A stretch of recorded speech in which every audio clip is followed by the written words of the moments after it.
Karena Allah yang menciptakan manusia dengan banyak versi, maka diskriminasi berdasarkan ras, suku, warna kulit itu ketidakadilan.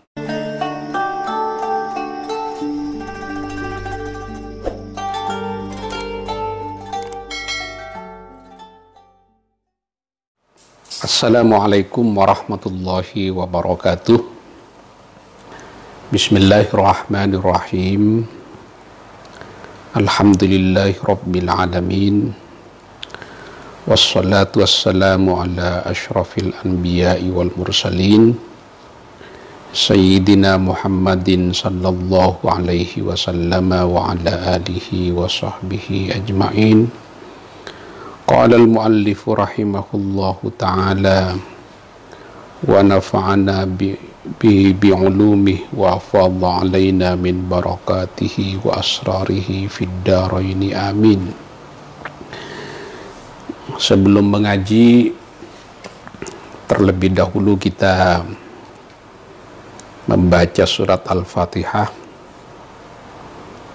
terutama kepada penulis kitab tafsir Jalalain ini, Syekh Jalaluddin Al-Mahalli dan Syekh Jalaluddin As-Suyuti,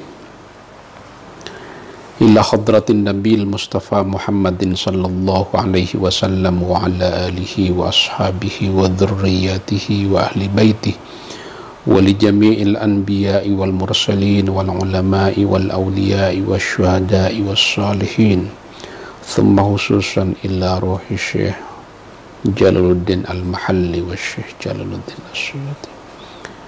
Nafa'ana Allahu bi'ulumihima wa afadha alaina min barakatihima wa asrarihima. Syai'unillahi lahumul Fatiha. A'udzubillahi minasyaitonir rajim. Bismillahirrahmanirrahim. Alhamdulillahi rabbil alamin, arrahmanir rahim, maliki yaumiddin. Iyyaka na'budu wa iyyaka nasta'in. Ihdinas siratal mustaqim, siratal ladzina an'amta 'alaihim ghairil maghdubi 'alaihim waladdallin. Amin. Ayat yang akan kita baca malam ini adalah ayat yang ke-36 dari surat Yasin.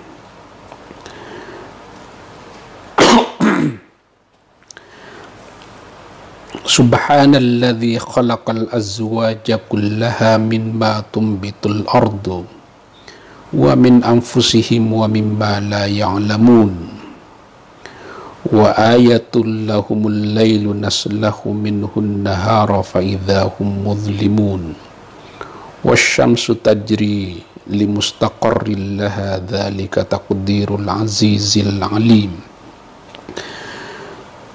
Subhanalladzi khalaqal azwaja, maha suci Allah, selalu dibaca subhana. Maha suci Allah, alladzi khalaqal azwaja, yang telah menciptakan makhluknya ini, al-azwaja, berpasang-pasangan, ay al-asnafa, diciptakan bermacam-macam, berjenis-jenis. Ada yang warna kulitnya gelap, ada yang warna kulitnya terang, ada yang sangat gelap, ada yang sangat terang. Diciptakan berpasang-pasangan, diciptakan beraneka ragam. Kullaha, semuanya, mimma tumbitul ardu, diciptakan berpasang-pasangan itu, misalnya seperti berpasang-pasangannya setiap yang tumbuh dari bumi.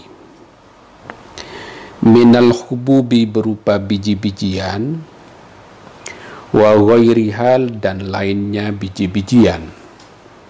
Tumbuh-tumbuhan misalnya diciptakan oleh Allah bermacam-macam, berpasang-pasangan.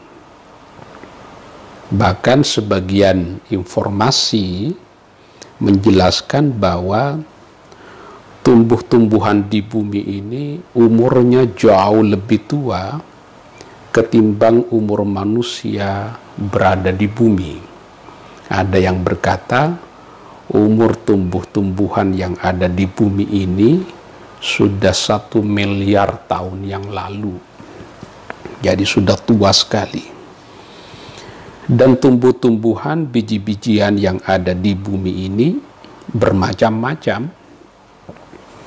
Ada yang memperkirakan 300-an ribu jenis tumbuh-tumbuhan yang diciptakan oleh Allah di bumi ini. Jadi luar biasa banyaknya. Jenis durian saja tidak satu. Ada berbagai macam jenis durian. Jenis rambutan saja tidak satu. Diciptakan bermacam-macam oleh Allah. Rupanya bukan hanya tumbuh-tumbuhan yang diciptakan oleh Allah berpasang-pasangan sehingga terus tumbuh, tidak punah dengan proses penyerbukan misalnya atau dengan yang lain. Bukan hanya itu, wa min anfusihim, manusia juga diciptakan oleh Allah berpasang-pasangan, bermacam-macam. Minadz-dzukuri wal inathi, berupa laki-laki dan perempuan. Biasanya dzukur dibedakan dengan rijal. Kalau dzukur itu umum mencakup laki-laki yang masih muda, yang masih kecil atau sudah tua, dzukur. Tapi kalau rijal biasanya diartikan dengan laki-laki yang sudah dewasa. Makanya di dalam Quran dinyatakan, "Makana Muhammadun aba ahadin min rijalikum walakin Rasulullah." Muhammad itu tidak menjadi ayah dari laki-laki yang sudah dewasa. Makana Muhammadun aba ahadin min rijalikum. Allah tidak menyebutkan min dzukurikum, itu anak kecil. Tapi kalau rijal, laki-laki dewasa. Kenapa begitu? Karena seluruh anak laki-laki Nabi itu meninggal ketika masih bayi. Makanya Allah menyebutkan, "Makana Muhammadun aba ahadin min rijalikum." Di ayat yang lain dinyatakan, "Ar-rijalu qawwamuna 'alan nisa." Tidak menyatakan az-zukur, tapi ar-rijal. Allah menciptakan makhluknya ini berpasang-pasangan, beraneka ragam, mulai dari tumbuh-tumbuhan, wa min anfusihim, dan dari kalian, dan dari jiwa-jiwa manusia, artinya manusia ini, wa mimma la ya'lamuna, termasuk juga yang diciptakan secara berbeda-beda, berpasang-pasangan itu, minal makhluqatil ajibatil gharibati, dari makhluk-makhluk Allah al-ajibati yang ajaib, al-gharibati yang asing. Kalau di dalam kitab-kitab tafsir yang lain, yang dimaksud adalah binatang-binatang atau makhluk-makhluk Allah yang ajaib, yang asing. Jadi Allah menciptakan manusia ini tidak satu versi. Versinya banyak sekali. Karena Allah yang menciptakan manusia dengan banyak versi, maka diskriminasi berdasarkan ras, suku, warna kulit itu ketidakadilan. Karena manusia tidak pernah bisa memilih harus lahir dengan suku apa, dengan warna kulit apa. Makanya diskriminasi berdasarkan ras itu adalah kezaliman, ketidakadilan. Begitu juga diskriminasi berdasarkan jenis kelamin. Karena manusia tidak pernah bisa memilih harus lahir dengan jenis kelamin apa. Makanya diskriminasi berdasarkan jenis kelamin juga sebuah kezaliman, ketidakadilan. Nah, seluruh ciptaan Allah ini dibikin bervariasi, dibikin berpasang-pasangan. Kenapa dibikin berpasang-pasangan? Agar tidak segera punah. Makanya laki-laki menikah dengan perempuan, perempuan menikah dengan laki-laki. Ini termasuk tanda-tanda kebesaran Allah Subhanahu wa ta'ala. Subhanalladzi khalaqal azwaja kullaha mimma tumbitul ardu wa min anfusihim wa mimma la ya'lamun. Kalau di ayat yang lain dinyatakan wa min kulli syai'in khalaqna zawjaini la'allakum tadhakkarun. Segala yang diciptakan oleh Allah itu dibikin zawjaini, berpasang-pasangan, laki dan perempuan misalnya bagi manusia. Wa ayatul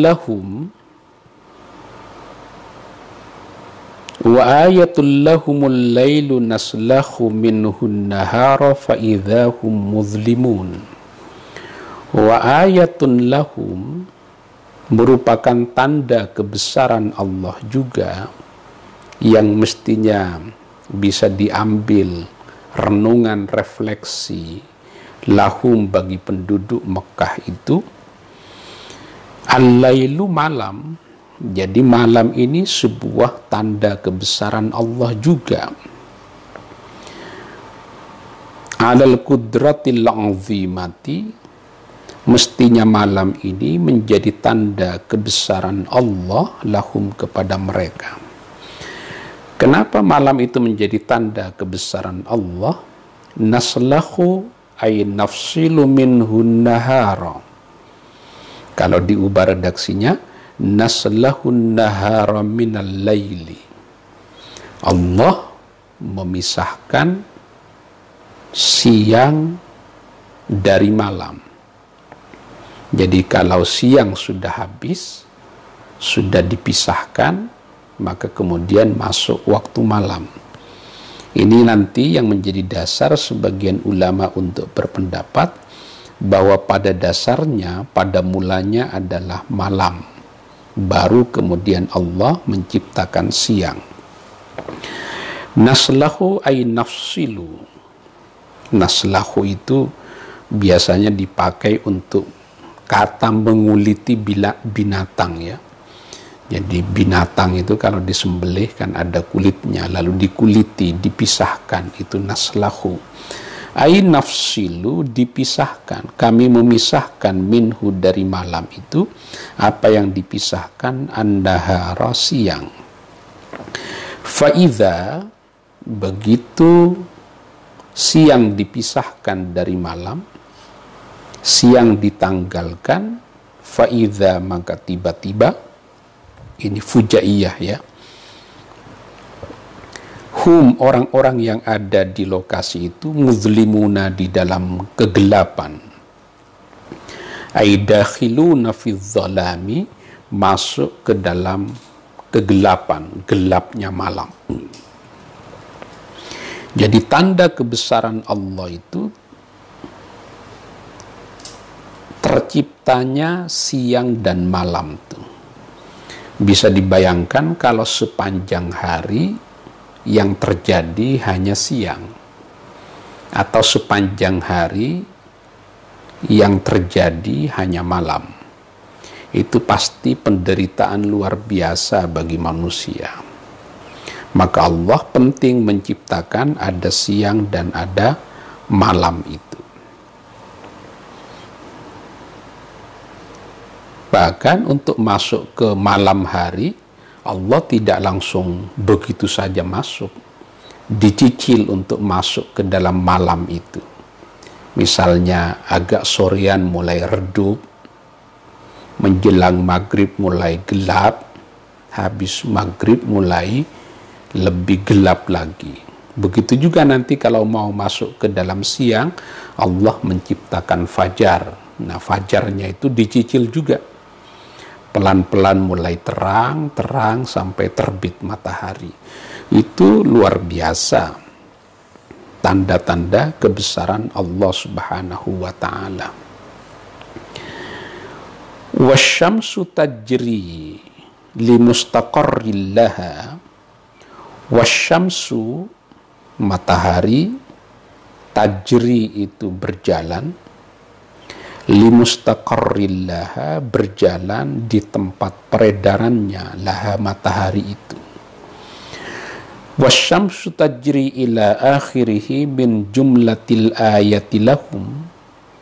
Wasyamsu tajri sampai ke belakang itu menjadi kompilasi ayat-ayat yang menjelaskan kebesaran Allah, yang mestinya menjadi bahan refleksi lahum, bagi penduduk Mekah itu. Jadi wasyamsunya itu artinya ataf kepada yang di depan itu. Wa ayatul lahumul lailu wa ayatul lahumus syamsu, kira-kira begitu. Bukan hanya malam yang menjadi tanda kebesaran Allah, matahari juga menjadi tanda kebesaran Allah.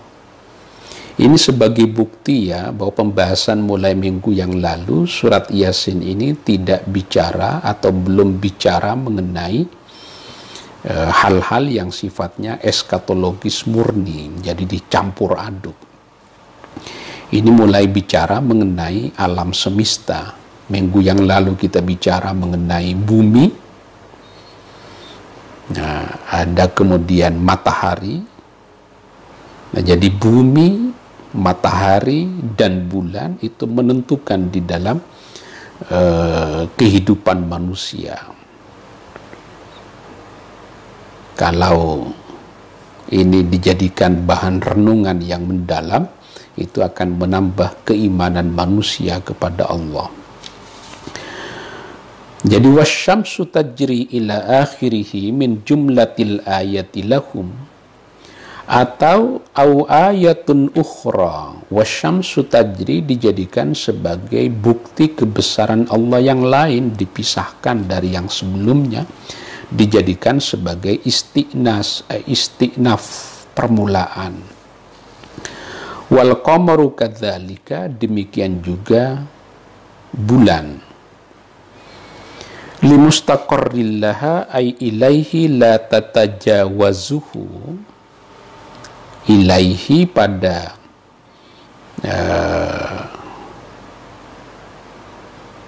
pada mustaqar itu, la tatajawazuhu, matahari tidak bisa melewati tempat peredarannya itu. Dzalika ay jaryuha, dzalika ay jaryuha, berjalannya matahari itu, takdirul azizi, sudah diatur oleh Allah yang maha perkasa, perkasa fi mulkihi, di dalam kerajaan Allah. Allah yang maha perkasa sudah mengatur gerak matahari ini. Al-alimi, Allah yang maha perkasa dan maha mengetahui. Mengetahui apa? Bi khalqihi, dengan segala gerak aktivitas makhluknya, baik makhluk yang berakal ataupun yang tidak berakal, diketahui oleh Allah. Ini bicara mengenai matahari. Kalau masuk ke dalam penjelasan sains itu menarik tuh. Tapi untuk yang itu biar dibaca sendiri. Ini hanya ingin menunjukkan bahwa Quran itu bukan hanya bicara mengenai ibadah, bukan hanya bicara mengenai hukum, tapi Quran juga bicara mengenai alam semesta, mengenai alam raya ini. Bahkan ayat yang terkait dengan hukum dibicarakan oleh Quran hanya 500 ayat dari 6.000-an ayat. Nah, selebihnya berbicara mengenai tema-tema yang lain, salah satunya tema mengenai ilmu pengetahuan. Wal qamara qaddarnahu manazila, wal qamaru birraf'i dibaca rafa boleh, wan nasbi dibaca nasab juga boleh, wal qamara. Tapi yang populer di kita bukan wal qamaru tapi wal qamara. Wal qamara itu wahuwa, wal qamara mansubun dibaca nasab bi fi'lin yufassiruhu ma ba'dahu, dengan fi'il yang menafsirkan, yang memberikan penjelasan terhadapnya itu ma ba'dahu, setelah al-qamar itu. Apa itu qaddarnahu itu? Ini istighal namanya kalau di dalam ilmu nahwu. Wal qamara qaddarnahu, bulan-bulan itu bukan bulan-bulan, bulan itu qaddarnahu, telah aku tetapkan aturannya, min haitsu sayruhu, dibacanya sayruhu ya, karena haitsu itu pasti mudhaf ke jumlah. Wa alzamu idhafatan ilal jumal haitsu wa idhu wa in yunawwan yuhtamal. Wal qamara qaddarnahu min haitsu sayruhu, Allah telah mengatur hukum bulan itu min haitsu sayruhu, dari aspek berjalannya, bergeraknya bulan itu. Bulan itu bergerak ditetapkan oleh Allah manazila, untuk berada pada tempat-tempat persinggahannya. Thamaniyatan wa ishrina manzilan, bulan itu menempati 28 manzil, tempat-tempat persinggahan. 28 manzil fi manzilan fi thamanin wa ishrina lailatan min kulli syahrin, di setiap 28 malam min kulli syahrin, tiap bulan. Jadi ada 28 manzil. Wa yastatiru lailataini, bulan itu tidak kelihatan di dalam setiap bulan itu, lailataini 2 malam.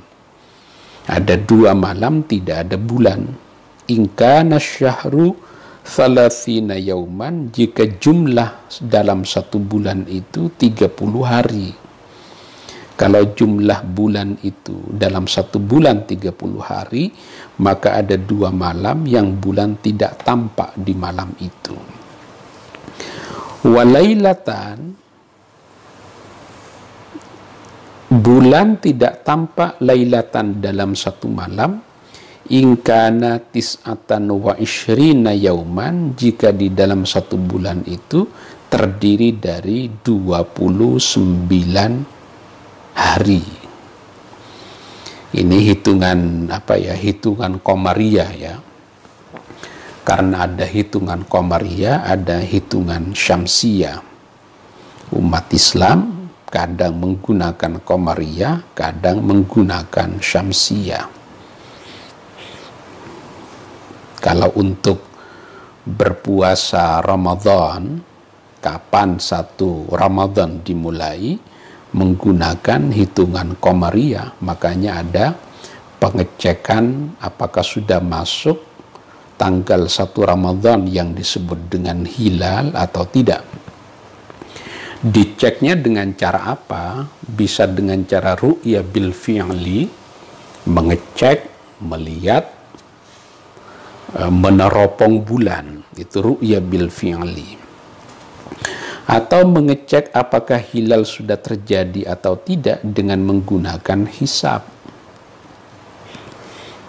Apakah bulan itu bisa dilihat atau tidak. Ini masuk ke dalam ilmu falak ya. Kalau masuk ke dalam ilmu falak itu ilmu yang pasti, yang mestinya tidak diperselisihkan oleh para ulama. Nah, di Indonesia ini kebanyakan kita mengkomparasi antara ru'ya bil fi'li dengan hisab. Jadi hisab yang diperoleh melalui hitung-hitungan itu kemudian diverifikasi melalui ru'ya bil fi'li, meneropong bulan. Ini saya minum pakai tangan kanan.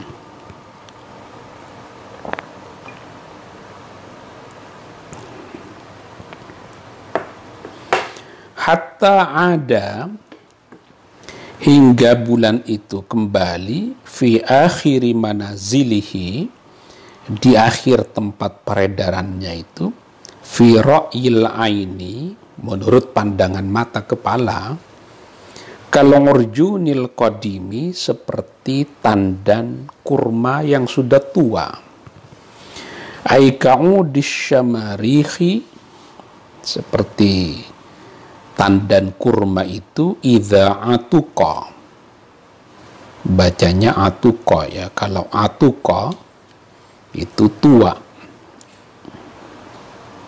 kuno gitu, makanya fal yattawafu bil baitil atiq, rumah tua, rumah yang lama.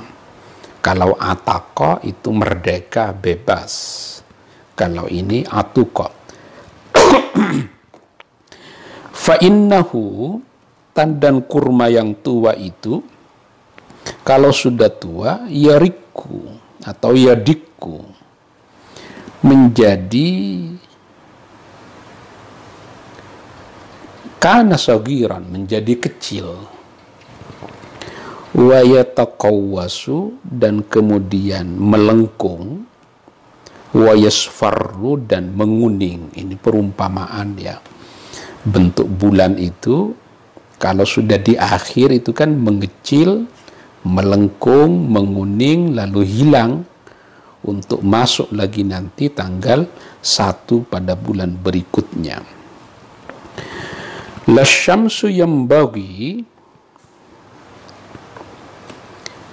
yashulu wa yasihhu laha an tudrikal qamara.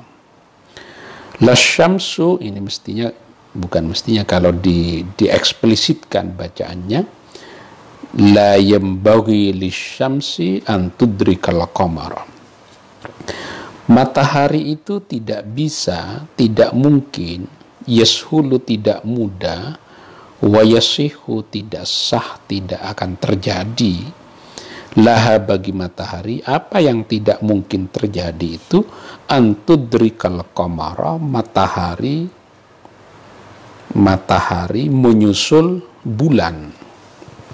Tidak mungkin itu. Kalau matahari bisa mengejar bulan, fatajtami ma'ahu fil laili, maka matahari dan bulan itu berkumpul di dalam satu malam. Itu tidak mungkin. Jadi sengaja diciptakan oleh Allah beriringan, maka terciptalah siang dan malam. Di siang hari Allah berfirman di ayat yang lain, wa ja'alan nahara ma'asya wa ja'alnan laila libasa. Aku menciptakan malam itu sebagai kayak mantel untuk tidur, sementara siang hari itu ma'asya, sebagai tempat untuk mencari nafkah, untuk mencari kehidupan. Walal lailu sabiqun nahari, dan malam juga tidak akan bisa mengejar siang. Fala ya'ti qablan qidha'ihi, maka fala ya'ti tidak akan datang apa malam, qablan qidha'ihi, sebelum habisnya siang. Jadi siang dulu baru malam. Kalau berkumpul jadi satu tidak mungkin.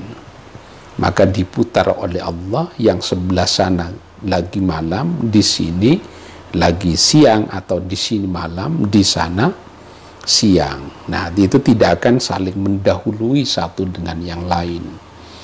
Walaupun nanti ada soal tuh mengenai yang disebut dengan malam Lailatul Qadar. Itu kan terjadi pada malam hari. Ada yang bertanya, itu turunnya sekaligus atau berkali-kali? Kalau turun hanya sekali, gimana tuh dengan perselisihan waktu? Misalnya di Arab Saudi lagi siang, kan selisihnya 4 jam, atau Amerika yang paling jauh 12 jam. Di sana malam, di sini siang. Kapan Lailatul Qadarnya turun? Tentu tidak difahami secara harfiah, difahami sebagai majas saja. Karena malam itu di dalam Quran sebagian isinya malam disebut sebagai ruang untuk paling asyik kita berjumpa dengan Allah. Inna nasyi'atal laili hiya asyaddu wat'an wa aqwamu qila. Jadi yang paling enak untuk berasyik masuk dengan Allah itu di malam hari. Tapi nanti di ayat yang lain Nabi diperintahkan oleh Allah untuk berlindung dari gelapnya malam. Karena malam yang gelap itu zaman dulu biasanya banyak pencuri. Qul a'udzu birabbil falaq. Jadi berlindung kepada Allah dari malam yang gelap ya. Yang biasanya banyak kejahatan terjadi di malam hari. Tapi sekarang justru kejahatan terjadinya di siang hari. Penodongan, pencopetan itu terjadi di siang hari, makin terus terang. Korupsi terjadi mungkin lebih banyak di siang hari. Di malam hari tidur, di siang hari bekerja untuk mengambil uang negara. Jadi siang dan malam diciptakan oleh Allah agar manusia bisa mengambil manfaat dari perbedaan siang dan malam itu.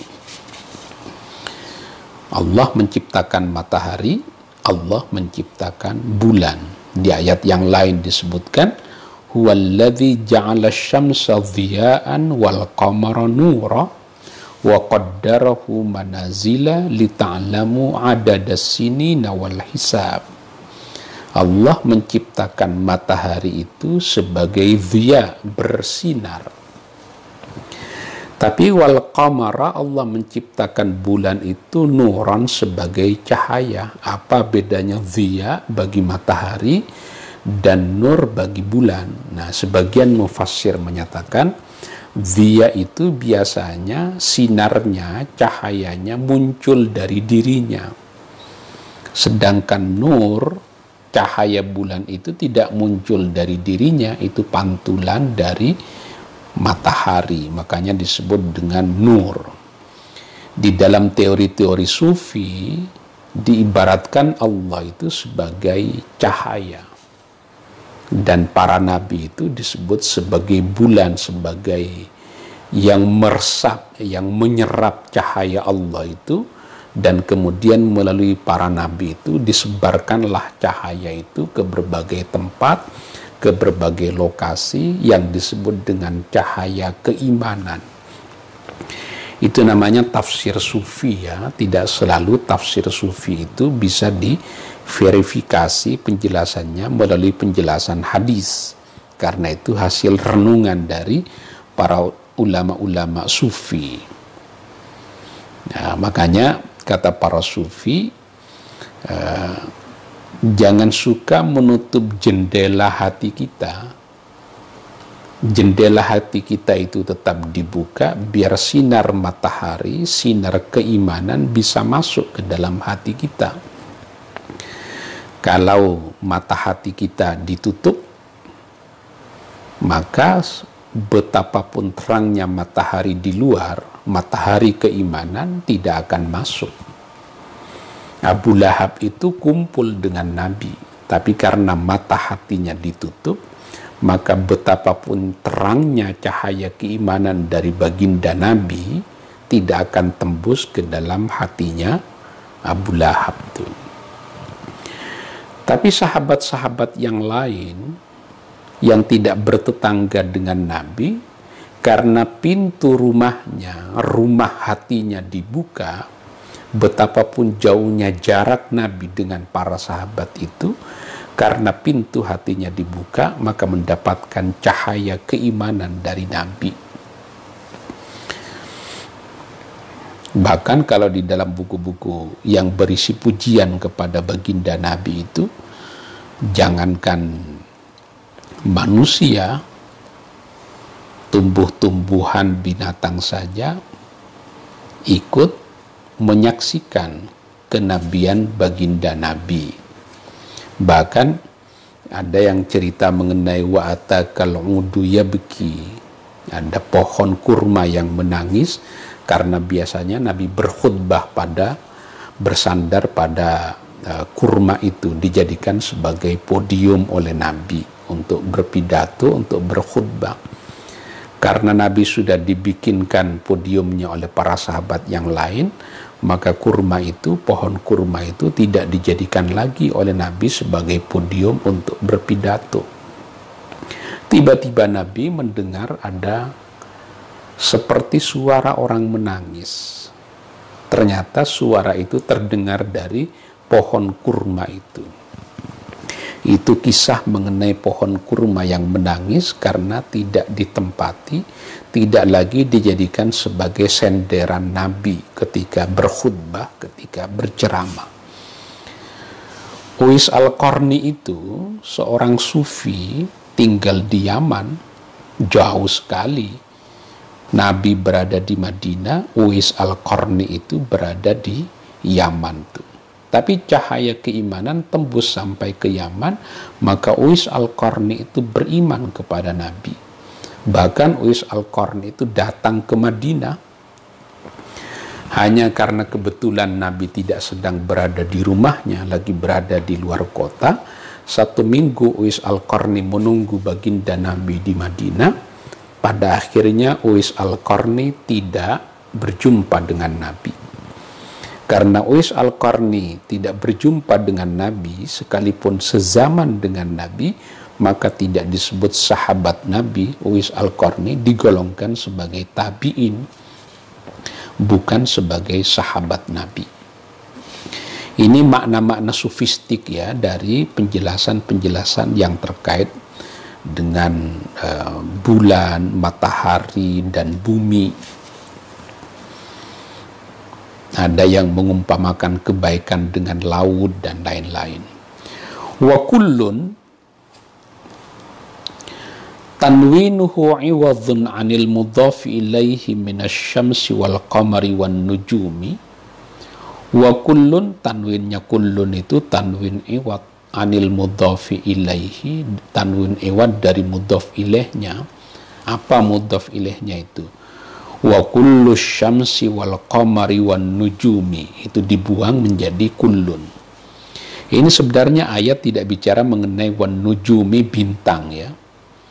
Wa kullun, setiap minasyamsi dari matahari, wal qamari bulan, wan nujumi dan bintang-bintang. Padahal di depan tadi tidak disebut itu bintang. Makanya sebagian mufassir mengkritik keberadaan kata wan nujumi, karena kata an-nujum itu ghairu madhkuratin fil ayat, tidak disebutkan di dalam ayat. Nah, matahari, bulan, dan bintang-bintang itu fi falakin mustadirin, berada pada garis orbitnya, mustadirin yang bulat, yasbahuna itu sebenarnya berenang artinya ya, beredar, yasiruna berjalan. Nah, karena matahari, bulan, dan bintang itu berjalan, bergerak, bumi itu kan bergerak, matahari itu bergerak, bulan juga bergerak. Karena mereka bergerak, nuzilu manzilatal uqala'i, seakan-akan mereka sama dengan makhluk yang berakal. Ciri makhluk yang berakal itu kan bergerak, beraktivitas.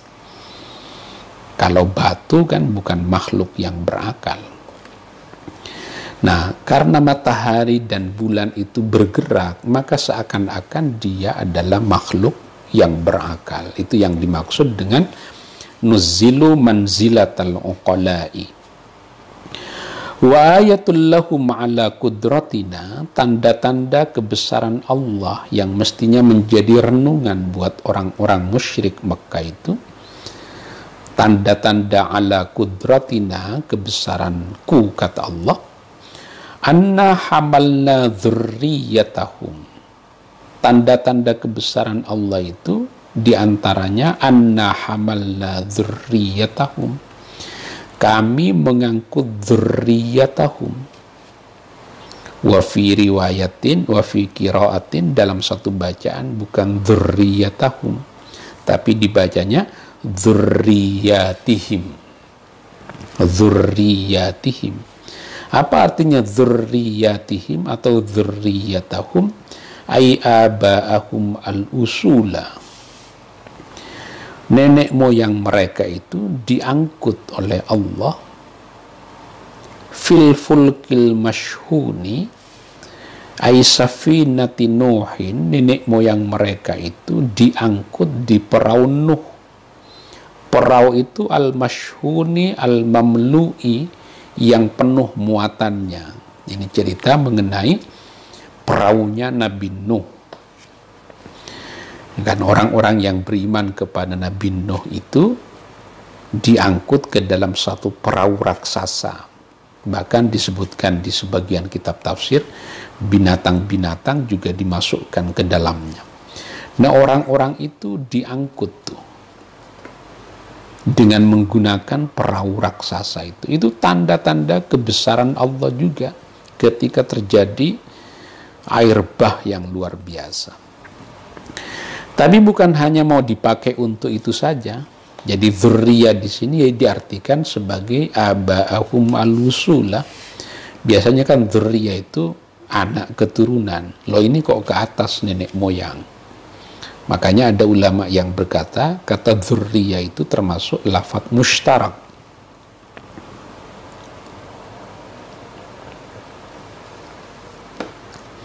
Apa yang dimaksud dengan lafadz mushtarak? Lafadz kata yang memiliki makna lebih dari satu. Jadi maknanya bisa al-usul, bisa maknanya al-furu.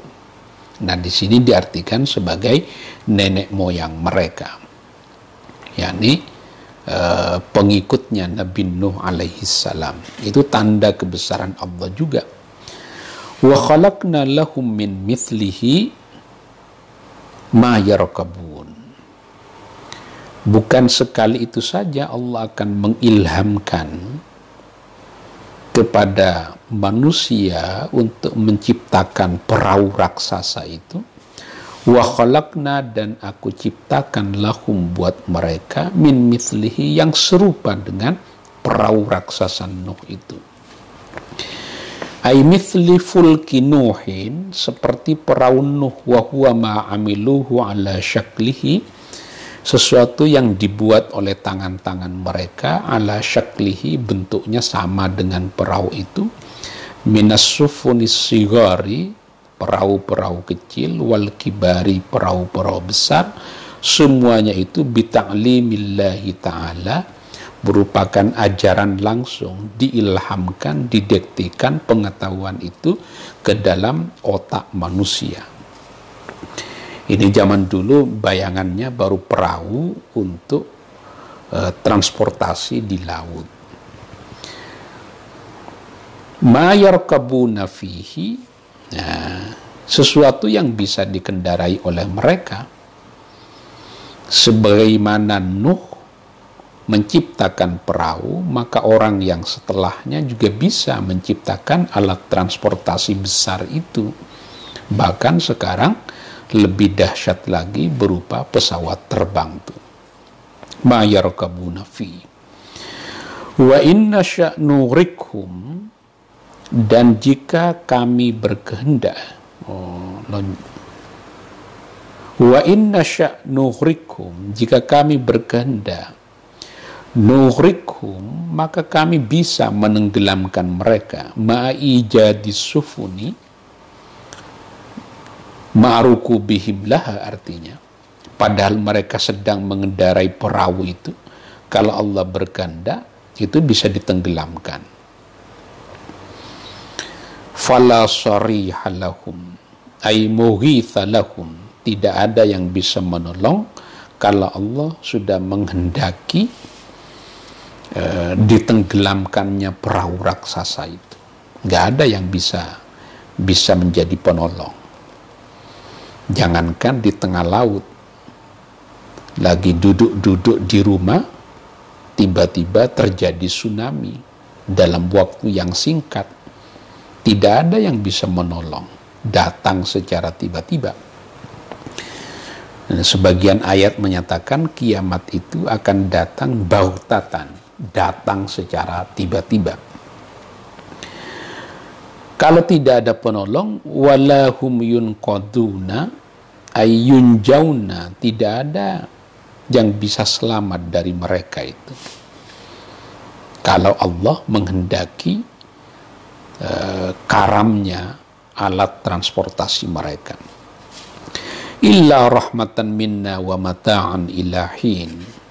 Mereka itu hanya bisa selamat kalau ada rahmat dariku, kata Allah, wa mata'an ilahin, atau dibiarkan untuk bersenang-senang ilahin dalam beberapa waktu saja. Aila yunjihim illa rahmatuna lahum, tidak bisa menyelamatkan mereka kecuali rahmatku lahum, buat mereka. Wa tamti'una iyahum biladzatihim, atau aku memberi kesenangan kepada mereka, biladzatihim, bentuk kelezatan, memberikan kelezatan, kesenangan buat mereka. Semuanya bisa dinikmati, ilang qidha'i ajalihim, sampai habis ajal mereka ketika di dunia ini. Wa idza qila lahum ittaqu ma baina aydikum min adzabid dunya ka ghairikum, atau ka ghairihim, jika dikatakan kepada orang-orang musyrik Mekah itu, ittaqu ma baina aydikum, takutlah kalian terhadap apa yang sedang berada di depan kalian, min adzabid dunya, siksaan dunia.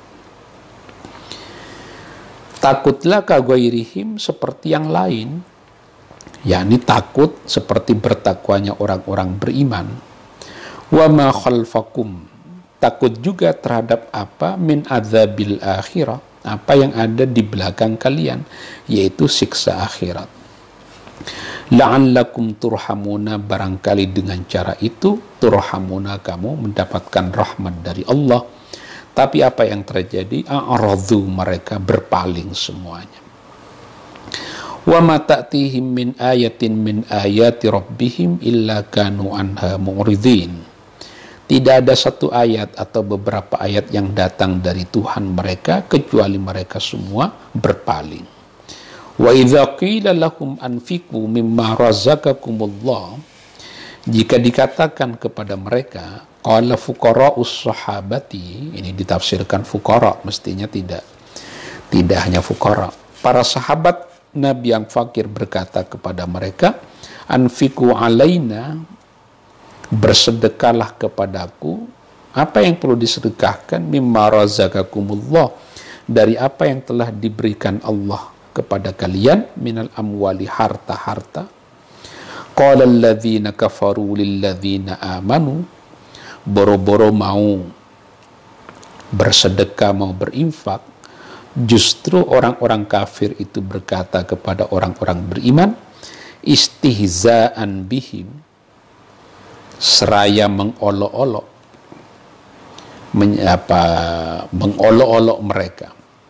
Olok-oloknya begini, anut'imu man law yasha'ullahu at'amah, apakah kami, kata orang-orang kafir yang kaya itu kepada orang beriman yang miskin itu, apakah kami akan memberi makan kepada orang yang jika Allah menghendaki pasti Allah bisa memberi makan mereka. fi mu'taqadikum hadza, di dalam keyakinan kalian tentang itu, in ma antum illa fi dhalalin mubin. In ma antum, tidak ada kalian, fi qaulikum lana dzalika ma'a mu'taqadikum hadza, perkataan kalian yang begitu terhadap saya itu tidak ada lain illa fi dhalalin mubinin, kecuali di dalam kesesatan yang nyata, bayinin yang nyata. Walit tasrihi bi kufrihim mauqi'un azimun.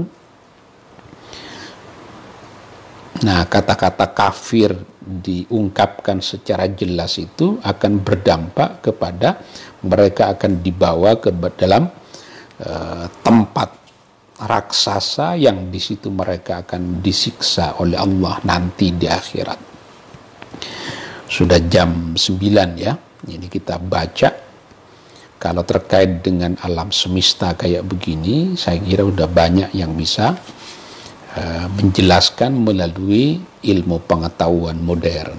Tapi jangan lupa, tafsir yang disebut dengan tafsir saintifik di dalam Quran itu tetap tidak bisa dianggap sebagai Quran.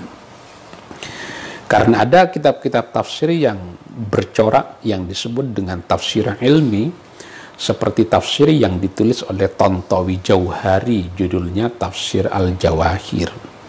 Bukan tafsir Al-Wasit yang ditulis oleh Sayyid Tantawi, itu beda. Nah, tafsir Al-Jawahir itu coraknya ilmi, saintifik. Tapi tafsir saintifik terhadap ayat Quran itu tidak bisa kita nyatakan sebagai Quran. Karena karakter ilmu pengetahuan itu kan berkembang dinamis. Karena berkembang dinamis, maka dia tidak bisa disematkan hanya menjadi satu-satunya tafsir terhadap ayat Quran. Misalnya zaman dahulu kan ada yang disebut dengan teori Big Bang, teori dentuman besar, bahwa pada mulanya alam semesta ini kan berada di dalam satu kesatuan, menyatu. Kemudian kata Allah, fafataqnahuma, aku pecahkan. Itu yang disebut dengan teori Big Bang. Nah, menjadikan fafataqnahuma sebagai dasar teologis adanya teori Big Bang itu tidak bisa dijadikan sebagai pendapat Quran, karena teori Big Bang itu sekarang sudah ditinggalkan orang. Makanya karena ilmu pengetahuan itu karakternya dinamis, sementara Qur'annya, teks Qur'an itu statis, maka temuan ilmu Al-Qur'an, temuan ilmu pengetahuan modern itu tidak bisa dianggap sebagai satu-satunya tafsir ketika membaca ayat-ayat yang aromanya, yang coraknya, yang penjelasannya saintifik seperti ini.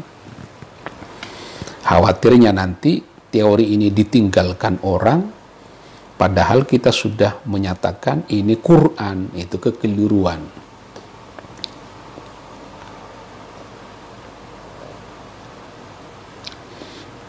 Jadi kita tetap berpendapat tafsirul Quran laisa huwal Qur'anu dzatuhu.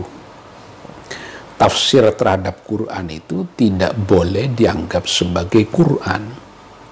Tafsir terhadap Quran itu harus tetap dianggap sebagai tafsir. Kecuali teori-teori dasar di dalam ilmu pengetahuan yang tidak mungkin lagi berubah.